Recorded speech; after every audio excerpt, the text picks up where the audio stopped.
그 이커머스 시장 내지는 쿠팡 같은 기업들의 매출 증가율이 아까 말씀하신 거 들어보면은 이렇게 고속 성장하다가 이제는 확연히 이제 증가율이 낮아질 것이다라고 이제 보셨잖아요.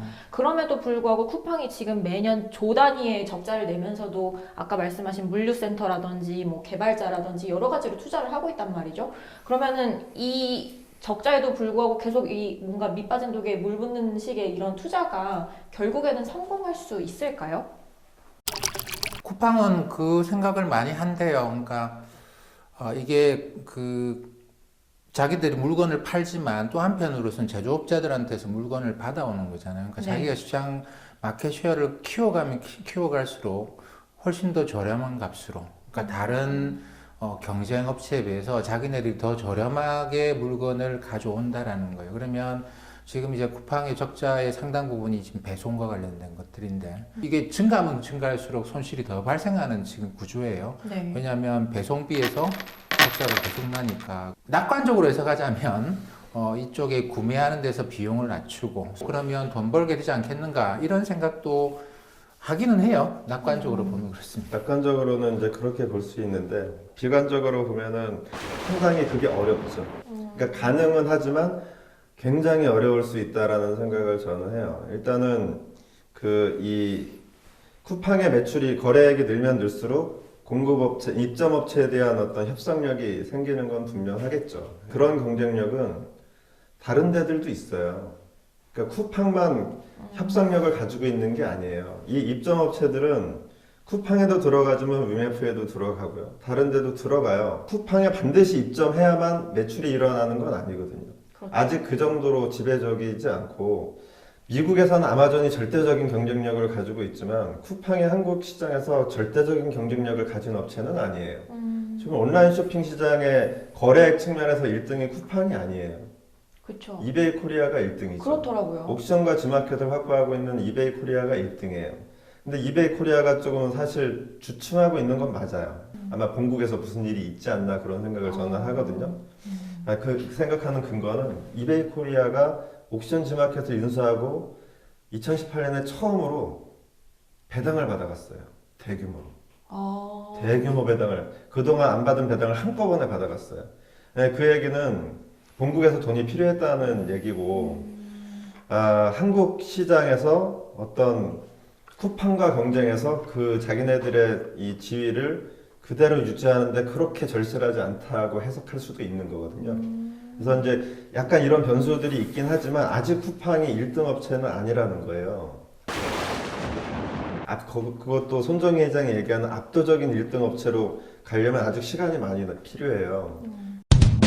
그리고 계속 적자가 나고 있는 상황이잖아요. 그렇죠? 그렇게 낙관적으로 보기는 어렵다. 그다음에 두 번째는 온라인 쇼핑은 여전히 오프라인 쇼핑보다 판매 가격이 낮아요. 마진율이 낮아요. 그래서 이 거래량이 훨씬 더 빠른 속도로 늘어나지 않으면, 그러니까 규모의 경제가 발생을 하려면 지금보다 더 많은 거래액을 빨리 달성할 수 있어야 그 흑자라는 지점에 도달할 수 있게 되거든요. 보통 이제 그런 온라인 쇼핑 업체들은 매출원가는 별로 의미가 없고 비용이 증가하는 그 측면에서 판매 관리비를 중심으로 봐야 되는데, 마케팅 비용 같은. 네, 그 판매 관리비가 다른 그 인건비를 제외한 다른 비용들도 인건비하고 거의 같은 속도로 늘어나고 있거든요. 그래서 이 흑자 전환이 그렇게 쉽지 않을 것 같다라는 생각을 할 수밖에 없어요. 쿠팡이 요즘 상장 얘기가 슬슬 나오더라고요. 그래서 뭐 외국인 그 임원들도 많이 이제 데리고 와가지고 하는 이유가 우리나라가 아니고 나스닥에 상장한다, 이런 그 뉴스들이 많이 나오고 있더라고요. 근데 저는 약간 조금 그 우리 이야기에서 벗어난 얘기지만 왜 국내가 아니고 나스닥으로 가려고 할까? 일단 만약에 국내는 못 간다면. 하잖아요. 아. 할 수가 없잖아요. 적자 업체니까. 그- 불가능하죠. 쿠팡 LLC가 미국 기업이잖아요. 네. 그리고 30억 달러 투자, 손정희 회장이 투자한 30억 달러도 쿠팡에 투자한 게 아니거든요. 쿠팡 LLC에 집어넣은 거예요. 실제로 한국 쿠팡에 들어온 돈은 10억 달러예요. 조금 다르게 보셔야 돼요.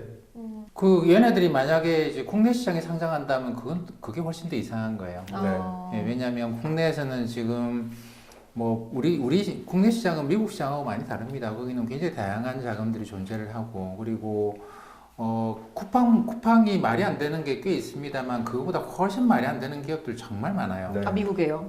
정말 많습니다. 근데 그렇잖아요. 우리가 말이 안 된다 싶어도 한 100개쯤에 분산 투자를 한다고 생각되면 그 100개 중에 대여섯 개는 어마어마한 성공을 거둘 수 있거든요. 그렇기 때문에 미국은 그게 가능한 게 이게 100개쯤 있는 거예요. 근데 우리는 그런 게 몇 개 없거든요.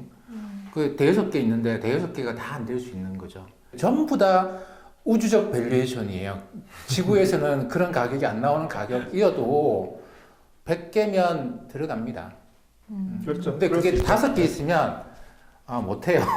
5개는 다 망할 수 있거든요, 확률적으로. 예, 그런 게임이에요. 그렇기 때문에 쿠팡은 미국 가면 저같이 이상 인정받을 수도 있어요. 오히려 10조 이상으로 인정받을 수도 있다. 네, 근데 한국에서는 그런 투자 자금도 없고, 우리는, 한 개 무너지면 내가 다 망하는 거거든요. 그만큼 돈이 없기 때문에 이거 몇 개나 들어가겠습니까? 몇 개 못 들어갑니다. 그렇기 때문에 미국에 성장해야죠, 당연히 하려면. 오늘 그 오프라인에서 온라인으로의 패러다임 전환과 유통업계의 이커머스 전쟁에 대해서 봤는데 그러면 개인 투자자들 입장에서 혹시 이 전쟁을 바라보면서 좀 염두에 둬야 될 그런 내용들이 뭐가 있을까요? 지금 모든 산업에서 나타나는 상황입니다. 왜냐하면 기술 발전이 너무나 빨라요. 그러니까 이제 성장이 멈추었다. 근데 얼마나 빠른 속도로 둔화될지 모르겠다. 그런 경우에는 배당이 이 정도면 적당할까 이렇게 보는 것이고 이쪽은 미래에 성장할 건데 뭐 배당을 주는 게 말이 안 되지. 얘는 할인점, 뭐 기존의 어떤 그렇죠. 오프라인 전통 강자, 저쪽은 쿠팡 같은 신흥 강자 뭐 이렇게 네. 볼까요? 네. 내가 그럴 만한 돈이 있느냐? 아니면 그렇게 분산시킬 수 있는 투자처가 있느냐? 이런 건 좀 봐야 될 거고요. 저 총무님 보태라고요? 네. 저는 뭐 일군님 생각에 100%다 동의하고요. 그게 맞는 것 같고 다만 이제 보탠다면 우리가 이제 일반 투자자 입장에서 그 가장 쉽게 접근할 수 있는 거는 지금의 그 이 상장돼 있는 롯데나 신세계나 이런 그 기존 업체들에 대해서 어떤 생각을 해야 되느냐는 거죠. 그러니까 배당 투자 대상인 그 기업들에 대해서 그러니까 지금 롯데나 신세계 같은 경우도 그 온라인 쇼핑을 지금 들어가서 이제 투자를 해야 되는 상황인데 기존의 영업에서 그러니까 오프라인 유통에서 나오는 캐시플로우가 이익이 그 점만 못하단 말이에요. 예. 현금 흐름을 창출하는 능력이 많이 떨어져 있거든요. 시장이 전체적으로 이제 그 줄어들면서 그리고 그런 상황에서 온라인 쇼핑에 대한 대규모 투자를 집행해야 되는 그런 상황인 거죠.